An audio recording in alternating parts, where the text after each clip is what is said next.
Hace algunos días hubo una reunión, Bruno Ayala, que está aquí con nosotros, experto en análisis geopolítico internacional. Hola, hola Bruno, ¿cómo estás? ¿Qué tal? Hace algunos días se reunieron presidentes y representantes de algunos países en Europa y el señor Vladimir Putin, que debe tener es un hombre de claroscuros, ciertamente, no es un hombre perfecto, tiene sus defectos, tiene sus virtudes, soltó una frase que a mí me llamó mucho la atención. A ver, hubo un hombre que le habló en inglés y él inmediatamente percibió que no era inglés, sino era alemán. Y le preguntó, ¿te parece si vemos el video? Sí, claro, ¿cómo Porque no? el video habla por sí mismo, un poco... ¿Todavía no? Entonces vayamos conversando un poco con Bruno. Lo que hace Putin en ese video es decirle, usted está hablando en inglés, pero usted es alemán. ¿Por qué no habla en alemán? Bueno, porque acá no hay traductor, le dicen. Bueno, hable usted en alemán, yo sé alemán, hable usted en alemán. Eso, a ver, negarse a hablar tu idioma es un poco renunciar a y pronunciar una palabra fundamental, soberanía. Exacto. ¿Ok? Viniendo de Putin o viniendo de Trump, que piensa similar a él en este aspecto, es revalidar, reivindicar algo que casi es una mala palabra en buena parte de las sociedades hoy, sobre todo de las sociedades progresistas, ¿verdad? Exacto. En función de un gobierno único, ¿verdad? De un único gobierno. No estoy hablando de Apocalipsis 13, la instauración del nuevo orden mundial con el anticristo por delante. Quizás sí, no lo sé, pero no voy a entrar en un tema de eso, sino en un tema de análisis Tendríamos que geopolítico. hacer un programa especial sobre eso, ¿no? Porque es apasionante, ¿eh? Es apasionante. Imagínate. Ven, Bruno, ¿cuál es tu opinión sobre el video? Antes, mientras lo preparan para tenerlo listo, cuéntame un poco tu perspectiva sobre este asunto. Lo has dicho tú muy bien. Trump y Putin en ese punto coinciden. Ellos prefieren el trato directo, quieren saltarse estas escollos que se han convertido los grandes organismos internacionales, tipo la ONU, tipo la Unión Europea, tipo la misma OTAN, que están prácticamente decidiendo por nosotros todo lo que se viene en el futuro. La Agenda 2030 y ahora la Agenda 2045 es un ejemplo de eso, ¿no? 80 tecnócratas nos dicen cómo tenemos que vivir los próximos años, por ejemplo, Sí. ¿no? Y nos meten de contrabando bajo algunos conceptos básicos interesantes como no a la pobreza, etcétera, una serie de medidas que van en contra de nuestro propio desarrollo como naciones. Porque claro, nos quieren controlar. La idea es esa, controlarnos finalmente, controlarnos demográficamente, energéticamente, en fin. ¿Para qué? ¿El control para qué? Para tener el control ellos del mundo sobre la base de un gobierno único, que es a lo que apuntan. ¿Qué ha pasado en la Unión Europea, por ejemplo? Pero es un tema muy ideológico ese. Totalmente, porque cuando empieza la Unión Europea todo el mundo brillas, qué bonito, qué maravilla, qué adelantados. Fíjate a lo que ha llegado, prácticamente han desaparecido el agro en lo que es la Europa tradicional.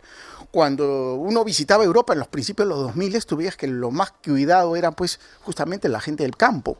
Y ahora son los olvidados totalmente, porque los han reemplazado. Los campos de cultivo se han convertido en campos para plantar planchas solares, por ejemplo, ¿no? Tenemos el video. Sí. Escuchemos a Putin cómo se expresa en relación a la palabra soberanía, porque es algo de lo que, a ver, si algo le tenemos que reconocer a este señor Vladimir Putin, seguramente no le reconoceríamos algunas cosas, pero si hay algo que le tiene que reconocer es la defensa cerrada que él siempre ha tenido respecto de lo propio, ¿no? De la reivindicación de la Rusia como país soberano.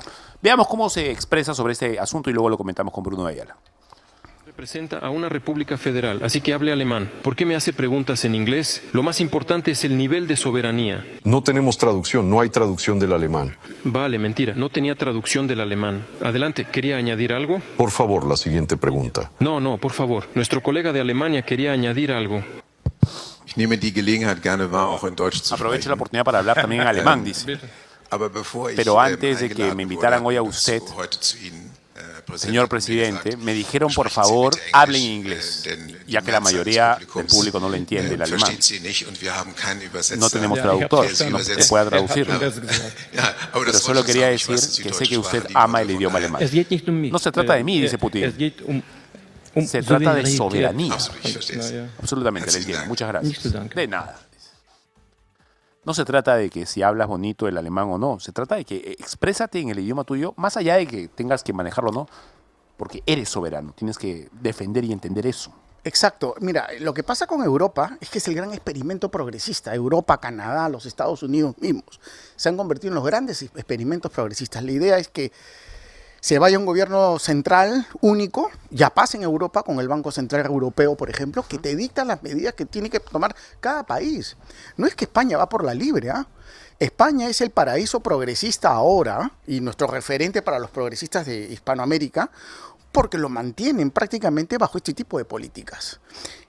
Bruselas, que es donde está la capital de la Unión Europea, le mandan las indicaciones de qué es lo que tiene que hacer con el agro, con la salud, con los impuestos, por ejemplo, y es por eso la gran batalla que tiene Santiago Abascal, por ejemplo, de Vox en España, justamente para combatir y tener autonomía, nuevamente soberanía sobre España. Igual lo que está pasando con Meloni en Italia. Gracias a Dios hay un despertar, porque se están dando cuenta que el tema de la migración es espantoso. O sea, de acá a 20, 30, Francia está prácticamente perdida. París está sitiada por el Islam y por la Shaira. Los países nórdicos, otrora grandes países de amplitud y de toda esta historia, están expulsando ya porque ya no pueden más. Las pandillas en Suecia de Islam, en Noruega, los ha sobrepasado. Países que no tenían muertes, que no habían asesinatos, ahora están encabezando las listas de Europa de muertes.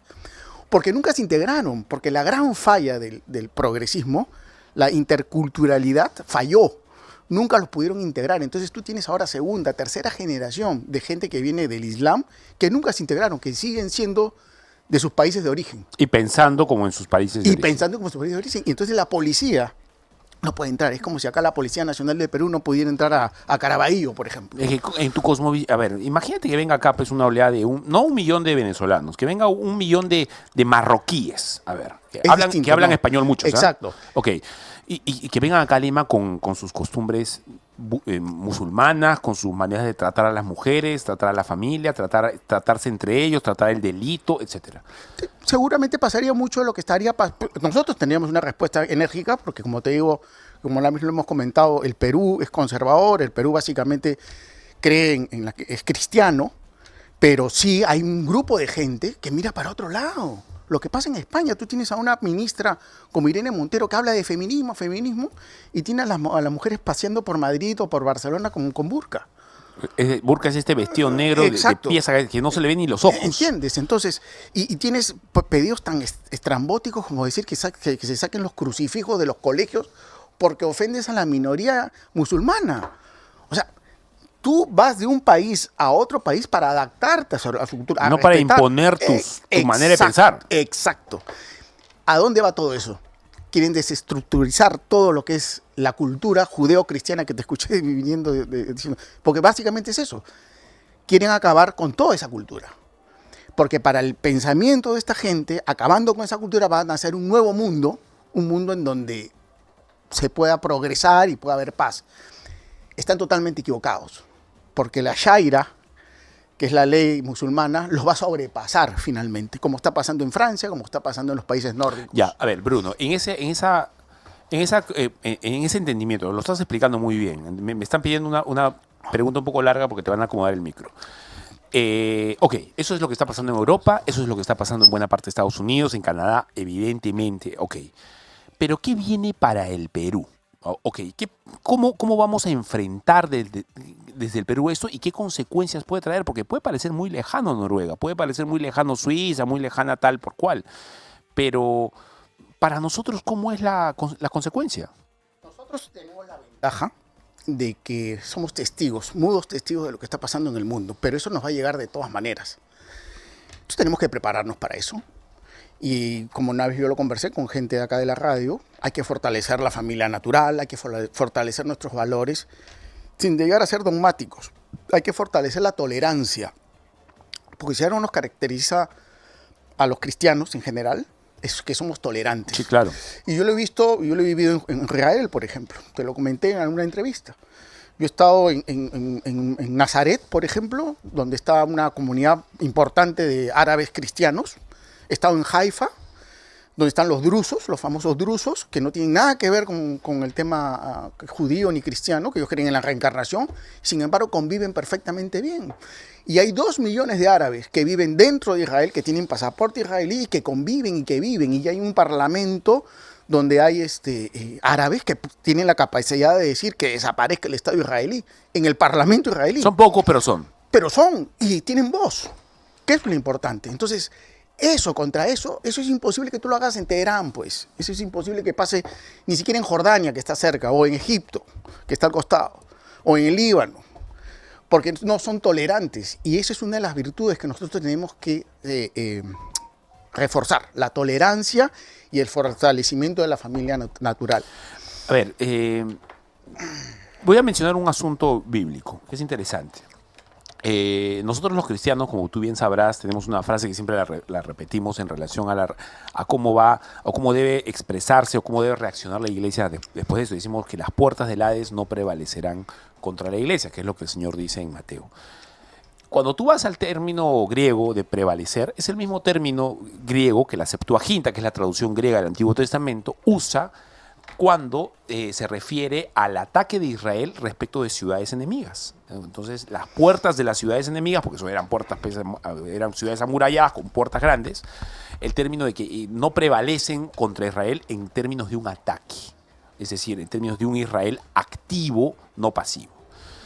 Y la perspectiva bíblica de Jesús, cuando dice eso, es ciertamente la de una iglesia que está en ataque, o sea, a ver, no en guerra, pero no es una guerra violenta como la que tenemos ahora, sino no es una iglesia pasiva, es una iglesia que está atacando las puertas de una ciudad enemiga, que es en este caso el reino de la maldad que estamos viendo, y la promesa es que esas puertas enemigas, frente al ataque de una iglesia que se ha levantado, no van a prevalecer. Esa es la promesa. No es la promesa de una iglesia que la van a atacar tanto la van a tener tan arrinconada que al final el Señor va a salvarla pues en las últimas, cuando casi no esté casi desaparecida. No, la perspectiva de la frase no es esa. La perspectiva de la frase es la de una iglesia en acción. Entonces, la iglesia no puede, o sea, la cristiandad, para no decir iglesia, aunque ciertamente es lo mismo, las denominaciones cristianas en general no pueden quedarse calladas en este asunto. Una, porque nuestras conciencias nos impiden hacerlo, Bruno, pero también porque la promesa del Señor, si es que eres cristiano realmente, es que al final la iglesia va a vencer. A ver, mira, la ira cuando hay un propósito está justificada. Jesús tuvo ira cuando botó a los mercaderes del templo, porque estaban en la casa del Señor, de su Padre.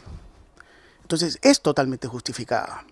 Lo que tenemos que hacer, definitivamente, como te digo, es recordar los valores. El mundo, Occidente, no entiende. Creemos que tenemos la verdad, pero no entiende, por ejemplo, lo que pasa en Rusia, lo que pasa en otras realidades. Queremos que todos se comporten como nosotros quisiéramos. Que la democracia que nosotros practicamos no es la misma democracia que puede tener China o la misma democracia que puede tener Rusia. Pero queremos que ellos sean igual a nosotros. ¿Con qué autoridad? ¿Entiendes? Nos metemos en el patio trasero de los otros países. Eso del patio trasero es interesante, Bruno. Y hay bastante gente, incluso socialistas antiguos, clásicos, que preveían que para 50, 60 años en el futuro, es básicamente el tiempo en el que estamos viviendo, quizá para el 30, lo vieron para el 2040, la gran guerra en Europa, Fidel Castro se cansó de hablar de esto, iba a ser entre Europa versus Rusia. O sea, toda la Europa occidental versus Rusia. ¿Por qué? Y decían, no iba a ser, Fidel Castro lo decía, yo no tengo nada que ver con Fidel Castro y no me gusta Fidel Castro, pero creo que en eso tenía razón. Las causas no iban a ser económicas, no necesariamente iban a ser territoriales, sino iban a ser culturales. A ver, de cultura, de un estándar moral versus otro estándar moral, en términos muy de una Rusia que siempre está mirándose hacia adentro. ¿Cómo lo ves tú? Y le agregaría adicionalmente, sí, es cierto, cultural, porque hay una agresión cultural permanente y energética. Las guerras que estamos viviendo, que todas se entrelazan, la de Siria, la de Georgia, las protestas de Georgia, la Ucrania, es por gas, es por energía. Por energía. Es por energía. Le están vendiendo la voladura del Nord Stream. ¿Quién la ha hecho? ¿Quién ha hecho la voladura del Nord Stream? Estados Unidos la ha hecho la voladura del Nord Stream. Porque esa dependencia entre Alemania y Rusia, ojo, Alemania era el motor de Europa, la economía más grande de Europa. Y todos sus precios ahora, después de la voladura del Nord Stream y dejar de depender del gas ruso, han hecho que la economía de Alemania tambalee. Y ahora está comprando 10 veces más el valor del gas, que ese gas que le venden los mismos Estados Unidos. Dime si no es un juego geopolítico sádico el que está pasando en el mundo. Igual con Siria.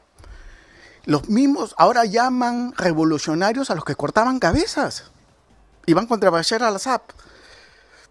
Ese tipo tampoco es de mi... Yo no le puedo rendir pleitesías. Pero estaba ahí. Es cristiano, está ahí. Estás hablando del presidente de Siria. De claro. Siria. Y Un ahora, caballero alto con su bigotito, que parece buena gente, ¿verdad? parece bueno, pues es parte del juego, Sí, del claro. juego geopolítico. Sí, es el personaje, ¿verdad? Que Exactamente, le pinta. pero ahora la prensa mundial agarra un grupo de desadaptados, chiitas, en fin, estos que cortan, que literalmente te ponen delante de una cámara y te cortan la Eres cabeza. cristiano, te visten de anaranjado y te cortan la Y cabeza. te cortan la cabeza. Entonces, y ahora han entrado en Alepo y están persiguiendo a los cristianos. Y los están matando, literalmente. Entonces, de eso no sale nada en la prensa, nada. De las persecuciones de los cristianos en otros países, tampoco sale nada. No saldrá nada acá en la prensa, pero a esos los están recibiendo Exacto. con gloria ahí arriba. ¿Eh? Exacto. Entonces, finalmente, el enfrentamiento, y por eso que están forzando la máquina, tienen hasta el 20 de enero, de que Putin reaccione. ¿Para qué? Para que se inicie una gran guerra. A ver, ese es el otro tema. Ese es el punto. A ver, incluso se ha hablado de activar la famosa ley Marshall, o sea, la ley esta por la cual Biden podría quedarse alegando una guerra o una situación catastrófica en donde ya es impensable un cambio de gobierno porque Estados Unidos tiene que seguir en el caballo, que sería, como tú bien has dicho, colmarle la paciencia a Putin y que Putin cometa el despropósito de lanzar un misil nuclear. ¿Eso puede ocurrir? O sea, yo escribí una columna cuando... Antes de que entre Trump, obviamente. Sí, cuando ya ganó, antes sí. Cuando yo escribí una columna que puse los 60 días más largos de la humanidad, que se contaban desde el día siguiente de la elección de Donald Trump. Faltan 30 ya, creo, ¿no? Un poquito más. Sí, van a hacer todo lo posible. Están haciendo todo lo posible para que el hombre... Ya, pero el tablero. Putin no es ningún tonto, él sabe que Lo sabe, es consciente. Entonces, Es consciente. Yo creo que va a aguantar hasta el final. Además, está avanzando mucho en estos últimos días en el frente del Donbass, en lo que es Ucrania. debe haber conversado ya Putin con Trump. Ya conversaron y el interlocutor entre los dos era Elon Musk, ¿no? Elon Musk, que tiene muy buenas relaciones con Rusia, porque acuérdate que Elon Musk, con este tema de sus cohetes, el primero empezó a tener los servicios de la empresa aeroespacial rusa. Él tiene buenos tratos con Rusia, básicamente por este tema de la aeroespacial. Sí, o sea, es cuestión de aguantar y de esperar. El Oresnik, el famoso misil, Sí, este que es el mensaje, que estamos viendo en pantallas. que es el mensaje que mandó Rusia, es un mensaje realmente, pues, que yo le pongo las lágrimas de Lucifer, ¿no? Porque es un misil que va hasta la estratosfera prácticamente, se desprende y caen como lágrimas a una velocidad tal que es indetectable por ningún servicio de inteligencia, por ningún equipo de interceptación de misiles. Entonces, el mensaje es clarísimo y además cae... Dime, ¿ese misil no lo tiene Estados Unidos? No lo tiene. O sea, ¿ese misil es más moderno que los que tiene Estados Unidos? Más moderno. ¿El misil ruso? El misil ruso, el Oresnik. El Oresnik se puede dividir hasta en 32 bombas nucleares. Una vez que cae... Y cada una dirigida con inteligencia artificial a un punto específico. A un punto específico. O sea, desde arriba, con un solo misil puede atacar París, Madrid, Roma, Londres. De un solo. Y esta vez lo han hecho sin carga. Ni siquiera sin carga convencional. Solamente con un ladrillo. Ese es el diablo, ¿ah? Las lágrimas de Lucifer, le dicen. Así de fuerte, así de duro es el mensaje, ¿no? Entonces, quien gobierna los Estados Unidos, porque definitivamente no es Biden está en otra. El poder ese oculto que hay ahí en Estados Unidos, que es el tema de la industria bélica, lo tienen que pensar dos veces antes de seguir forzando y empujando a Europa al precipicio, porque literalmente lo están empujando al precipicio. Terminando, ¿cuál es el papel que tiene Trump hoy antes de entrar? Porque cuando entres me imagino que todo esto va a tener que decrecer o los decibeles van a tener que bajar, pero hoy, ¿qué hace Trump? ¿Está sentado en su casa sin hacer nada? ¿Cómo se está moviendo? No, entiendo que están en permanente comunicación. Él ya tiene un gabinete que está trabajando a la sombra. Están hablando, están poniéndole paños fríos a toda esta situación. Ya hay un proyecto de paz que va a ser algo así como las Coreas. Al final, eso va a ser. Por eso que está avanzando tanto Rusia en el frente de Ucrania. Tratar de agarrar todo lo que puede. Lo más que se pueda. Yo siempre digo que la joya de la corona es Odessa, que es el puerto famoso que está ahí en el Mar Negro. pero con eso se quedaría la OTAN sin salida al Mar Negro, ¿no? Porque es el único puerto que quedaría de aguas calientes en esa zona del continente. Entonces están avanzando con todo, ¿no? Están avanzando con todo y al final me imagino que podrá quedarse hasta con el 25% del territorio ucraniano. No va a haber paz, va a haber un armisticio, me imagino. Okay, como en Corea. Como en Corea. Que siguen en guerra hasta ahora, pero, sí, nadie se hace nada. Nadie se hace nada. Y ahora la desestabilización, como te digo, viene por otros lados. Viene por el lado de Siria, viene por el lado de Georgia, ¿no? Viene por el lado de Moldavia, ¿no? De estos sitios donde hay intereses rusos. Y nuevamente, ¿no? Todo hubiera quedado bien si es que se hubieran respetado las líneas y la cultura de todos los países. Hay países y potencias que tienen zonas de influencia. Podemos estar de acuerdo o en desacuerdo con Rusia o no. Pero ¿por qué te tenías que meter ahí, ¿no? Finalmente, ¿para qué ibas a tocarle la puerta? Me ha sorprendido este asunto que me has comentado de las lágrimas de Lucifer, este misil Oreshnik que puede deshacerse en la estratosfera, salir hacia arriba. Sale y se desprende y cae con tal velocidad, es como si fuera un meteorito. O sea, tú puedes lanzar un ladrillo de esa altura y te va a destrozar pues una manzana entera. Sí, claro. Bueno, esa es la idea. Ahora, imagínate ponerle una carga nuclear.